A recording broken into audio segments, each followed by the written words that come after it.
After a 5-year pause, there's going to be a sequel to the so-called Three Amigos summit. Prime Minister Justin Trudeau and Mexican President López Obrador will be the guests of U.S. President Joe Biden in Washington. Jackson Proskow joins me from there now. Jackson, they've met before virtually, I guess, but this will be the first time in person. What's on the agenda? Well, that's right, Donna. Officially, the leaders are set to talk about issues like climate change, migration, and ending the pandemic. But it's what they are not advertising that will likely dominate the meeting, namely the impacts of Biden's Buy American policies on Canadian and Mexican companies. Both countries are looking for exemptions there.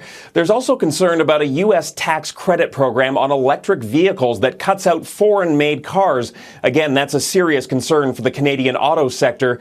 Then there's the fate of Enbridge Line 5, that pipeline that faces court challenges here in the United States. And of course, you can expect a collective push from Canada and Mexico for Biden to develop some sort of North American strategy for standing up to China. The question will be whether Biden will take up their cause. And that's one of the challenges in North America. It seems as though it's three amigos, all for one and one for all, when the U.S. wants Canada and Mexico to toe the line. But when Canada and Mexico want something, it sometimes seems like, well, it's America first, even under Biden. Interesting. Well, Jackson, Canada and the U.S. do have a solid relationship, but domestic pressures do take precedence all the time. Is that much different under President Biden than it was under Trump?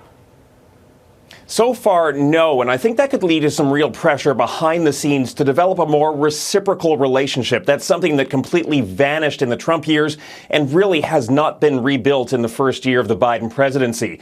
Both Canada and Mexico are likely to look for some sort of signal that Biden supports their interests and is willing to strengthen those ties. But of course, the politics are very complicated here, as you mentioned, Donna, and this summit is happening at a time when Biden's domestic popularity has plummeted and Democrats in Congress have struggled to get things done.